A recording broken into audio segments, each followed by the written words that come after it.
ఇది 2వ తేదీ ఉన్నటువంటి ముఖ్యమైన కరెంట్ అఫైర్స్ని మనం ఈ వీడియోలో చూడబోతున్నాం. సో మొదటిగా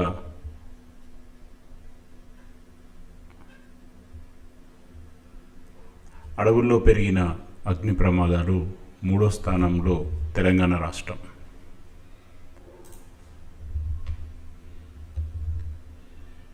సో తొలి స్థానంలో ఏపీ, 2వ స్థానంలో మహారాష్ట్ర, 3వ స్థానంలో తెలంగాణ రాష్ట్రం ఉందని 2023-24 ఇండియన్ స్టేట్ ఆఫ్ ఫారెస్ట్ సంస్థ తాజాగా విడుదల చేసిన నివేదికలో ఈ విషయాన్ని తెలియజేసింది.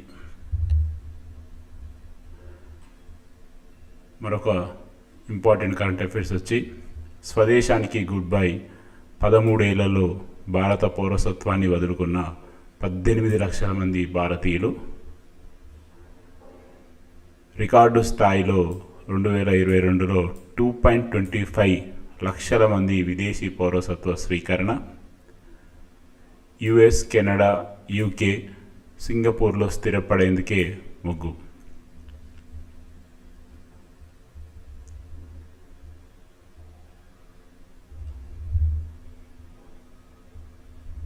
మీరు ఇక్కడ ఒక టేబుల్ చూడొచ్చు. గత 10 ఏళ్లలో ప్రతి సంవత్సరం ఎంతమంది భారత పౌరసత్వాన్ని వదులుకున్నారన్నది. సో అత్యధికంగా 2022లో 2,25,000 మంది పౌరసత్వాన్ని వదులుకున్నారు. అత్యల్పంగా 2020లో 85,256 మంది పౌరసత్వాన్ని వదులుకున్నారు.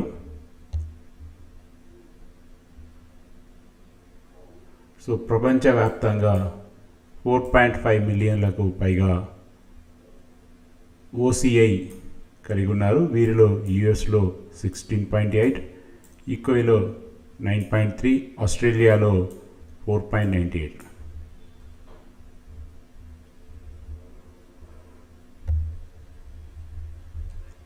మరొక ప్రధాన వార్త చూసుకుంటే, ఒక విద్యార్థి లేని బడుల్లో 3వ స్థానంలో తెలంగాణ ఉంది. పశ్చిమ బెంగాల్ మొదటి స్థానంలో, రాజస్థాన్ 2వ స్థానంలో, తెలంగాణ 3వ స్థానంలో ఉంది. అంటే ఒక్క విద్యార్థి లేని బడులు ఈ 3 రాష్ట్రాల్లో అత్యధికంగా ఉన్నట్టుగా మనకి 2023-24 యూడైస్ నివేదిక వెల్లడించింది. జాతీయ సగటుతో పోలిస్తే రాష్ట్రంలో వివిధ సదుపాయాలున్న పాఠశాలలు.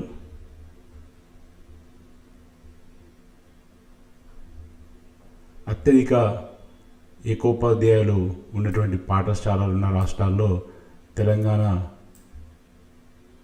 5,985 నెంబర్లో ఉంది.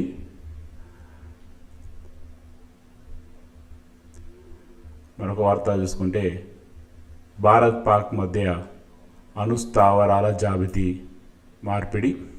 మీ అందరికీ తెలుసు, ప్రతి సంవత్సరం డిసెంబర్ 31వ తేదీన భారత్, పాకిస్తాన్లు వారి యొక్క అణు స్థావరాల జాబితాని ఒకళ్ళు ఇచ్చిపుచ్చుకోవడం జరుగుతుంది. దానిలో భాగంగా ఈ సంవత్సరం డిసెంబర్ 31వ తేదీన ఇరు దేశాలు మళ్ళీ ఇవ్వడం జరిగింది. ఇది 34వసారి. 1988లో తొలిసారిగా ఇది అమల్లోకి వచ్చింది.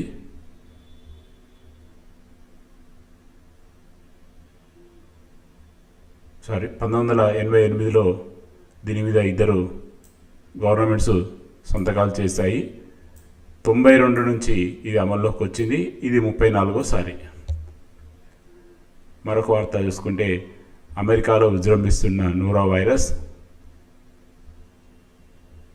దీన్ని నోరా వైరస్ని స్టమక్ ఫ్లూ లేదా స్టమక్ బగ్ అని కూడా పిలుస్తారు. ఒకరి నుంచి ఒకరికి ఎక్కువగా వ్యాపిస్తుందని. నోరా వైరస్ను మొదటగా 1968లో అమెరికాలోని ఓహియోలోని నార్వాక్లో ఒక పాఠశాలలో వ్యాప్తి చెందిందని.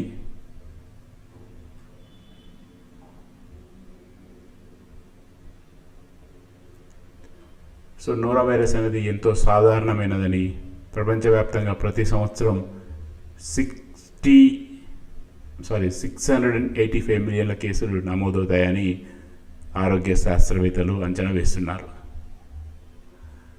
సో ఇది ప్రాణాంతకమైనది కాదని చెప్పేసి వీళ్ళు డిక్లరేషన్ అయితే ఇస్తున్నారు.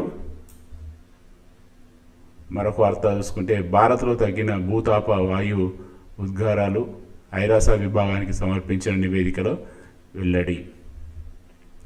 2020లో అంతకి పూర్వం సంవత్సరంతో పోలిస్తే 7.93% మేరకు తగ్గాయని ఐక్యరాజ్య సమితి వాతావరణానికి భారతదేశం ఒక నివేదిక సమర్పించింది. మరొక వార్త చూసుకుంటే, 1901 తర్వాత 2024లోనే అత్యధిక ఉష్ణోగ్రతలు భారత వాతావరణ విభాగం వెల్లడించింది. మరొక వార్త చూసుకుంటే, కేంద్ర ప్రభుత్వం నిన్న క్యాబినెట్ మీటింగ్ తీసుకుంది. ఆ క్యాబినెట్ మీటింగ్లో చాలా ఇంపార్టెంట్ నిర్ణయాలు అయితే తీసుకున్నారు. అందులో భాగంగా పంటల బీమా పథకాల పొడిగింపు, డిఏపి రాయితీ 3,850 కోట్లు,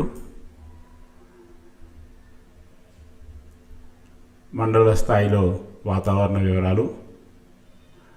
సో ఓవరాల్గా నిన్న కేంద్ర ప్రభుత్వం అయితే చాలా వాటికి రైతులకు అనుకూలంగా నిర్ణయాలు తీసుకుంది. అందులో ముఖ్యంగా పంటల బీమా పథకాలని పొడిగించింది.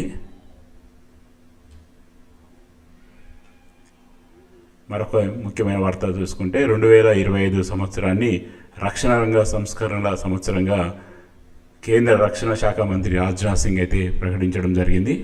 ముఖ్యంగా ఇందులో 9 సూత్రాల మీద ప్రణాళికలను రచించారని వీళ్ళు చెప్తున్నారు. సో మనం ఇందులో గుర్తుపెట్టుకోవాల్సింది హెడ్డింగ్ 1, 9 సూత్రాలు 1 చాలా ముఖ్యమైనదిగా మనం చెప్పచ్చు. మరొక వార్త చూసుకుంటే, 18 కార్మిక చట్టాలని సంస్కరిస్తూ ఇకపై కార్మికులకు, ఉద్యోగులకు భద్రతకి కేవలం 4 చట్టాలే. మార్చి నుంచి కొత్త లేబర్ కోడ్ అమల్లోకి, దేశవ్యాప్తంగా అమలుకు చర్యలు. సో మీ అందరికీ తెలుసు, ఇన్ని రోజులు కార్మికులు, ఉద్యోగులకి దాదాపు 18 చట్టాలు ఉన్నాయి. వాటి స్థానంలో ఇక నుంచి కేవలం 4 చట్టాలు మార్చి నుండి అమలుకు అవుతున్నాయి అని చెప్పేసి వీళ్ళు తెలియజేస్తున్నారు. మరొక వార్త చూసుకుంటే, ప్రమాదకరంగా భూగర్భ జలాలు, నైట్రేట్ అధికంగా ఉన్న రాష్ట్రాల్లో 4వ స్థానం తెలంగాణ, ఫ్లోరైడ్ ఎక్కువ ఉన్న రాష్ట్రాల్లో 5వ స్థానంలో తెలంగాణ, దేశంలో నైట్రేట్ సమస్య తీవ్రంగా ఉన్న జిల్లాల్లో 3వ స్థానంలో రంగారెడ్డి. భూగర్భ జలాల నాణ్యత నివేదిక వెల్లడి. సో మీరు ఇక్కడ క్లియర్గా చూసుకుంటే, ఫ్లోరైడ్ సమస్యలో 5వ స్థానంలో యాదాద్రి. సో మనం క్లియర్గా వీటిలో గుర్తుపెట్టుకోవాల్సిన ఇంపార్టెంట్ పాయింట్స్ ఏంటంటే, నైట్రేట్ అధికంగా ఉన్న రాష్ట్రాల్లో తెలంగాణ 4వ స్థానం, ఫ్లోరైడ్ ఎక్కువ ఉన్న రాష్ట్రాల్లో 5వ స్థానం, నైట్రేట్ సమస్య తీవ్రంగా ఉన్న జిల్లాల్లో 3వ స్థానంలో రంగారెడ్డి. సో ఈ ఎంటైర్ ఈ టాపిక్లో ఈ ర్యాంకింగ్స్ అనేది చాలా ఇంపార్టెంట్గా మనం చూడొచ్చు. ఇక మిగతా ఫ్లోరైడ్ గురించి అంటే మీ అందరికీ తెలిసిందే. భద్రతా మండలిలో పాక్, ఐక్యరాజ్య సమితి భద్రతా మండలిలో తాత్కాలిక సభ్యదేశంగా పాకిస్తాన్ చేరింది. సో భద్రతా మండలిలో పాకిస్తాన్ చేరింది. ఎవరి స్థానంలో చేరింది అంటే, జపాన్ స్థానంలో ఇక నుంచి పాకిస్తాన్ చేరింది. 2025 జనవరి నుంచి 2026 డిసెంబర్ వరకు ఐరాసాలోని 10 తాత్కాలిక సభ్య దేశాల్లో పాకిస్తాన్ ఒకటిగా ఉంటుంది.